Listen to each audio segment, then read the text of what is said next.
I will take away your material possessions. Will you still love me?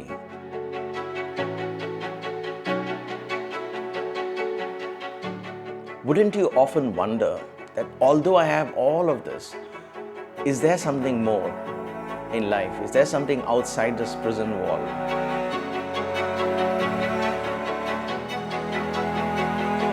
Let me therefore make peace and accept that people change, relationships change, relationships evolve.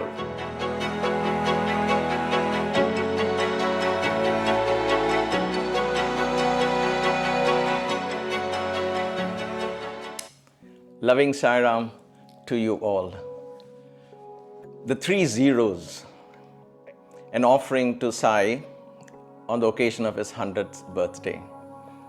To the Sai that is in each one of you, in each one of us, waiting to awaken, waiting to guide, waiting to enrich and empower our lives. Many, many decades ago, 1980, I believe it was early 1980s, that Swami, as I endearingly call him, or as Baba, as thousands and millions of people all over the world know him, called us in for an interview. I had not had a personal connection with Swami at that point. I was new. I was in a batch of 50 or 60 boys that had freshly joined this newly opened university.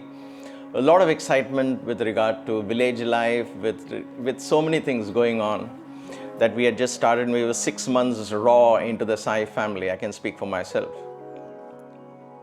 But then when Swami called us in for interview, that evening that he spoke to us has left a very deep impact in my heart, in my mind.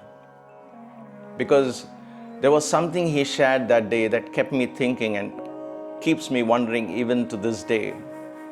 Although I have made peace with it to a large extent and been able to practice it, and that's what I want to share with you.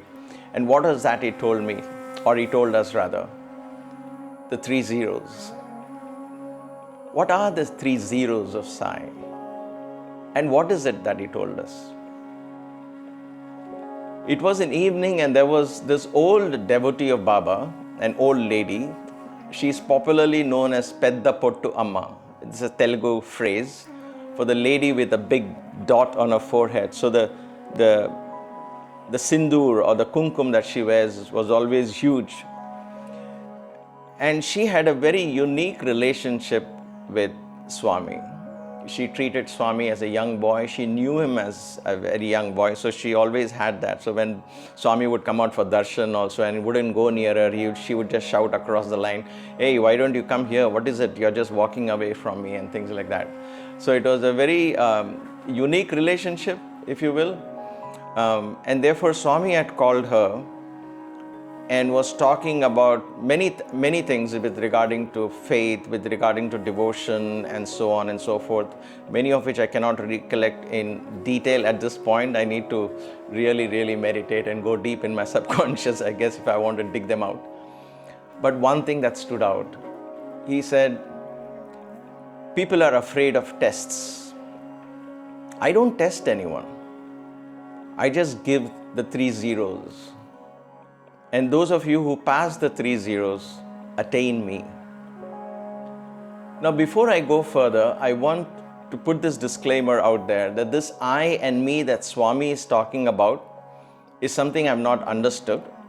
But from what limited understanding I have, I've begun to see that as not when he says, I test you, or I give you the 3 zeros, or you attain me. That I and me that Swami is talking about is the I and me within you, within me, the divinity within us. He identified himself with a universal spiritual consciousness during such moments. When I think back to those days, I have no doubts that he did that. At that point in time, I didn't understand the difference. But going back in time, I realized that every time he said I or me or mine, especially in the context of these spiritual awakenings, he was one with that universal consciousness, and he himself became an instrument to allow the divine knowledge, the wisdom of the Vedanta, the wisdom of the Gita to flow through that body. So in that context, he said, I give you the 3 zeros, and those of you who pass through the 3 zeros attain me. Many give up. Many don't have the courage. What were these 3 zeros? And I mentioned Peddapattu Amma in the context because he said this lady here, this devotee here, has passed through the 3 zeros. She has given up everything to attain me. Again, me being to attain God. And therefore, in that context, he said, the 3 zeros are the greatest tests of a true devotee. I'm going to paraphrase all of these because I can't really quote him. This was, like I said, early 1980s, more than 40 years ago. Swami said, the first zero that I make you pass through is the dropping off of material possessions. I will take away your material possessions. Will you still love me? When you lose something valuable to you, when you lose something dear to you, will you still love me? Will you still worship me? Will you still want me? Again, the I, me is, replace that with the idea of Godhead, divinity, the higher seeking of life, if you will. So that gave me chills when I sat and listened to that. I'm like, wow, who's he talking? What is he talking about? And then he continued. He said, then, if you still want me, and if you still love me, I gift you the second zero. What is the second zero? He said, I take you away from your near and dear ones. The loss of a near and dear one, the separation of a loved one. With these happening in your life, will you still love me? Will you still come to me? Will you still want me? We were quiet as we listened to this. The sun was setting, and it was a very powerful, very beautiful, poignant moment I can never forget. So as I look now into the lens of the camera, but my mind's eye is capturing that moment where I was just one among the 50 boys listening to this, crammed into that little interview room. And then Swami leaned forward and said, then, if you still want me, I present the third zero to you. What is the third zero? I take away your most cherished possession, the I, the reputation, your character. I will take away your reputation. Because he said, if I take away your material possessions, if I take away your near and dear ones, people will think you're a monk, you're a sadhu, you're a realized soul who's detached from the world, and so on and so forth. But when I take away your reputation, when I take away that you cling to the most, will you still want me?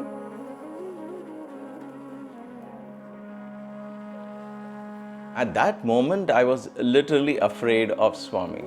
I said, I just want a decent life, a simple life. I have no clue what this person is talking about, because I was very, very new to Baba at that point. These 3 zeros have left me thinking a lot over the years as I practice spirituality and as I practice and I continue to practice this eternal knowing and growing and so on and so forth.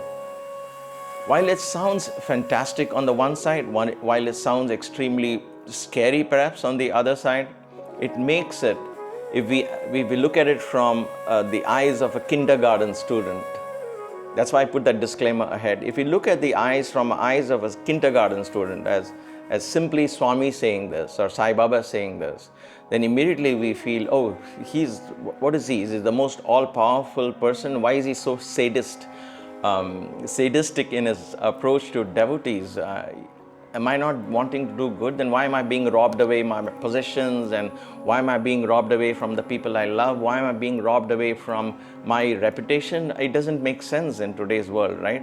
What would motivate me then to be in the spiritual path? Why can't I just live a regular, normal life? That was my reaction. And if it is yours, don't feel guilty. I mean, isn't that natural? But that's because we look at it from a very simplistic, linguistic interpretation. That's why I said the eyes of a kindergarten student, a child, if you will. So if we look at it from a little more matured way, as I have grown to understand in my own little maturity that I have attained in spirituality, in spiritual practice, in my own awareness of who I am over the years, over the decades, I begin to understand that it's a fantastic gift Baba is giving us. A choice to be free from our limitations, a choice to grow endlessly, a choice to be unhinged in spiritual expression, a choice to experience life to its fullest rather than looking at life and living life through limited prisms, through limited colors, through limited prison walls, if you will. However fancy a room may be, however comfortable the sofa you may have, however large screen that you may have to watch your games, to play your games on TV, or to watch the games, or to entertain yourself, how many ever loved ones that you may have near you, if all of this is contained inside a prison cell, how long would you be happy? How long would you be content? Wouldn't you often wonder that although I have all of this, is there something more in life? Is there something outside this prison wall? Through these 3 zeros that Swami is gifting us, he is helping us break free from these prison walls, helping us to see the life that exists outside the prison, the dimensions of our own consciousness, the capabilities that lie latent within us. So allow me to share my learning from these 3 zeros rather than just leave you with this experience and make you think. I'm just going to offer my perspectives and you think from your own point of view, what does this story mean to you? To me, the first 0, rather than wait for it to come to me, I walk towards it. Rather than waiting for the ghosts in the closet to jump at me, I open the closet and search for these little ghosts that really don't exist. And therefore, you could wait for the zeros to come to you. But then when Swami says, I present you, he's already given us, all of us, the 3 zeros. Given us an opportunity to explore these 3 zeros. There is no secret path to these 3 zeros, if you will. But then, what is it? The first 0 to me, rather than me losing material possessions and then trying to practice equanimity after it is lost, which is too late, by the way, I go into the 0 and learn the first lesson, the joy of giving. Don't wait to lose something. Why don't you begin giving? The secret of Swami's life is in the joy of giving. Gratitude inventory is one term that comes to me. Every morning, every night, every time I get a chance, I close my eyes and think of things that I have in my life at that moment to be grateful for. Right now, I am so grateful to be able to offer my thoughts and be part of something so large as the Sai community, the Sai Young Adults, hoping to touch a heart or two through this message. So I feel very grateful that I am chosen for this, that you gave me an opportunity. So I have a reason to be grateful. I try and find a reason to be grateful at any given point in time, and there are plenty. That gratitude gives a sense of deep contentment. That contentment keeps me from craving, keeps me from wanting more and more.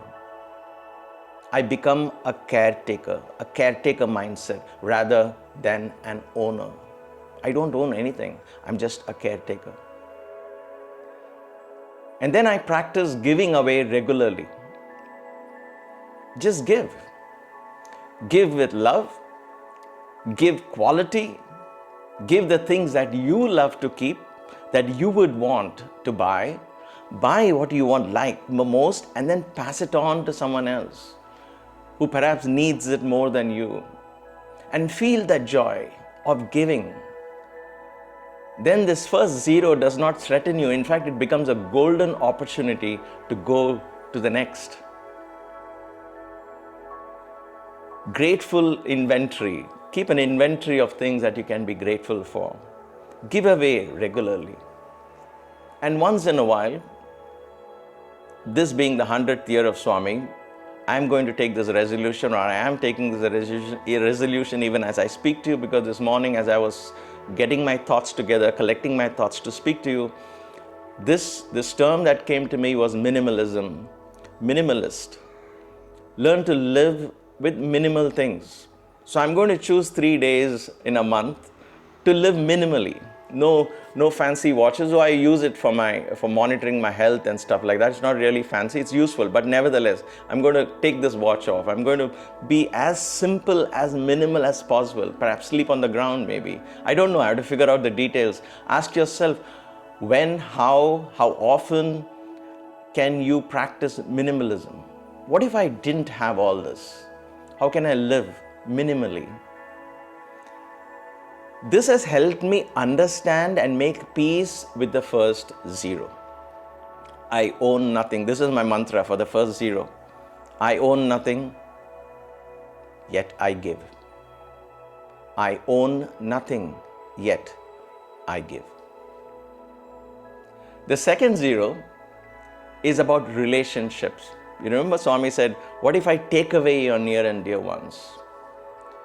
It is a fantastic opportunity for us, all of us. No matter how lonely you may feel at this moment, there are people you love. There are people you are attached to. There are people you know, there are friends. We are social creatures. We need the company. And yet what happens is we tend to, in our the idea of love, tends to make us cling to people. So the joy of giving is the first zero. The joy of loving is the second zero. Love, but don't cling. Don't cling to the person. When you cling to something, you want that to become yours. You become an owner of that person. A mother wants to own the child. The child wants to own his or her girlfriend or boyfriend or wife or siblings, or we want to own each other. I like something, I expect somebody to like the same thing. I do something, something is my passion, my dream, I expect people to buy into it. I want to own my audience, I want to own my people in my family. That is what Ravana tried. He tried to own Sita, and therefore he had to be ended. We cannot own people just because we love them. That ownership comes from possessiveness. So love, don't cling. Rather than owning somebody, be grateful for that presence of that person in your life and be a caretaker of that person in whatever way you can. As a friend, lend a helping hand at any moment, give a warm hug, a warm handshake, but don't own. So love but don't cling is one thing I'm practicing. The second thing I learned from these 3 zeros is change. People change because life is constantly presenting us with new experiences. I change. I have changed from what I was in Puttaparthi. I have changed from what I was when I was in my school.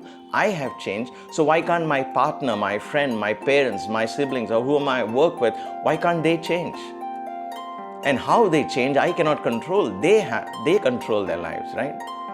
So let me therefore make peace and accept that people change, relationships change, relationships evolve.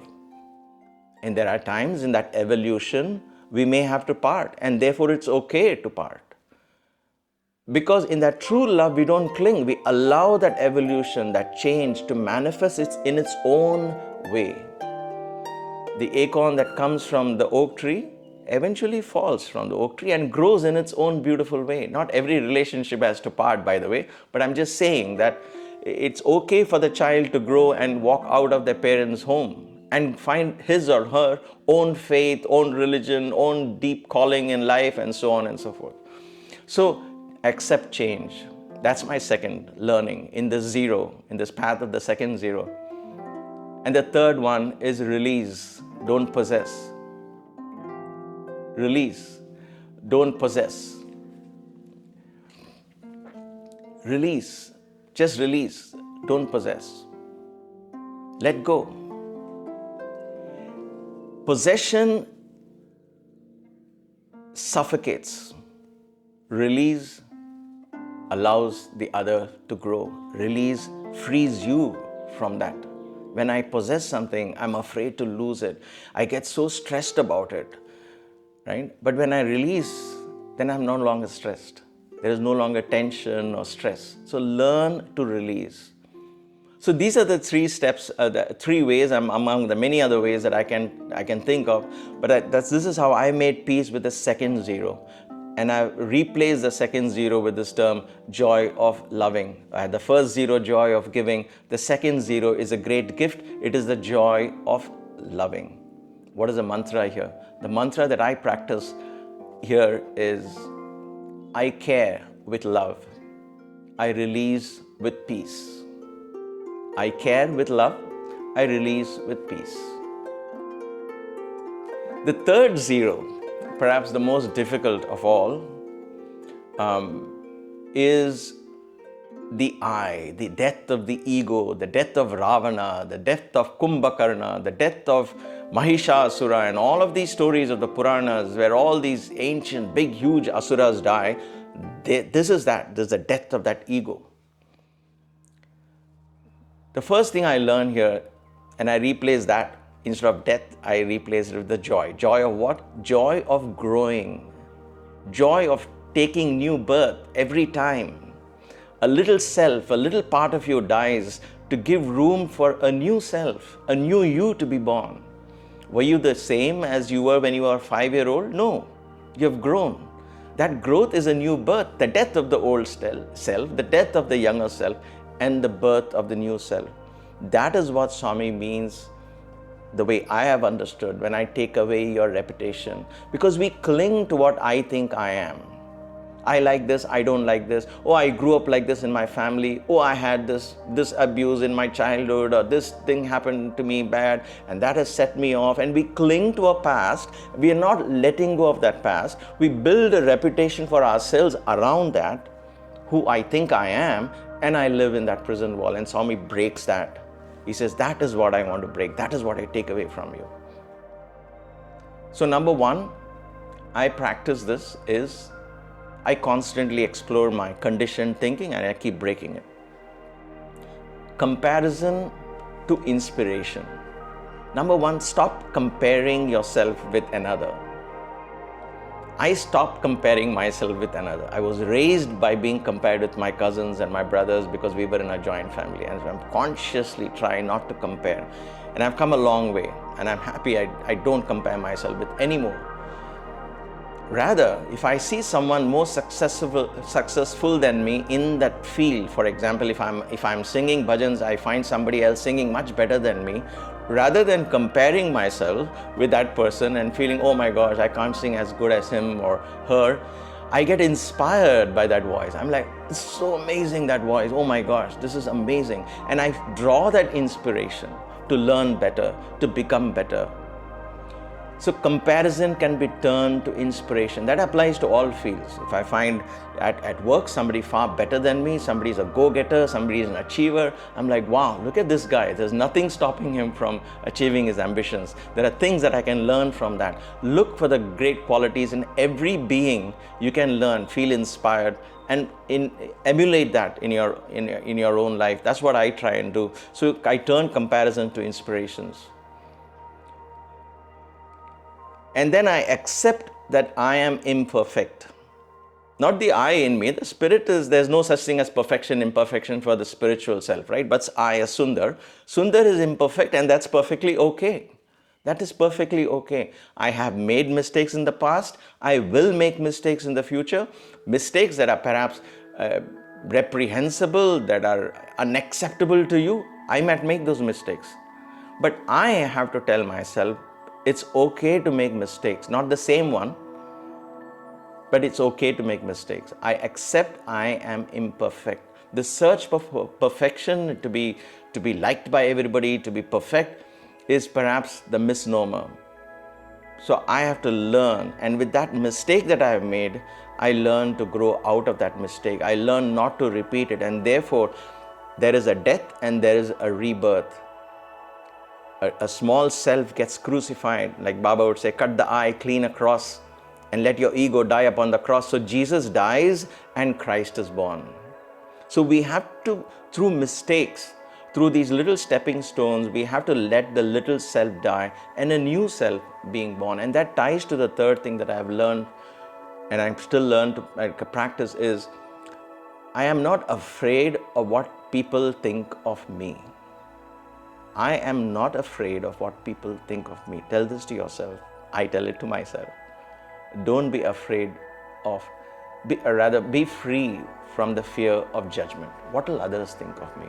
What will they think if I dress like this? Or what will they think if I speak like this? Or what will they think? What will he think? What will she think? What will they think? Our life runs by what others think for the most part. What do you think of yourself? What is your inner calling? What is your inner belief? What is driving you? So free yourself from the fear of judgment. Follow your dharma. What is your passion? What is your calling? Follow that calling in your heart. Only you will know that. And therefore the third mantra for me, as I pass through this third, perhaps the most difficult zero, because I have to allow the Ravana in me to die. And he doesn't die easily, right? Rama keeps cutting his head and another keeps propping up. So the mantra that I practice is, I serve, I witness, I surrender. That is my mantra. I serve, I witness, I surrender. In all of these, I don't own. There is nothing that I'm going to take with me when I go. But I have the joy of being the caretaker. I have the joy of being the gardener. I have the joy of being the shepherd like Jesus was, the shepherd, the cowherd that Krishna was, the charioteer that Krishna was, the hermit that Rama was, roaming freely in the forest rather than being imprisoned in the palaces of his desires. He roamed freely, putting an end to all the demons that ever threatened him. The little Sathya became Sai. And today, this is the year that we celebrate, the 100th year of that awakening of Sathya into Sai. Let that 100th year celebration not be an event on a calendar, or rather not restricted to being an event. Celebrate it by all means, but don't stop it with that. Let that be a beginning of a new birth, a new era in your life. Forget others, in your life. Make the transformation. Let this year be the year of change. A year that you and I, we hold our hands and pass through these 3 zeros, boldly, fearlessly, courageously, knowing that He is holding our hands and walking not before us, not pushing us from behind, but He, our Guru, our Sai, is walking with us. Thank you for your time. Thank you once again for this divine opportunity. Sai Ram.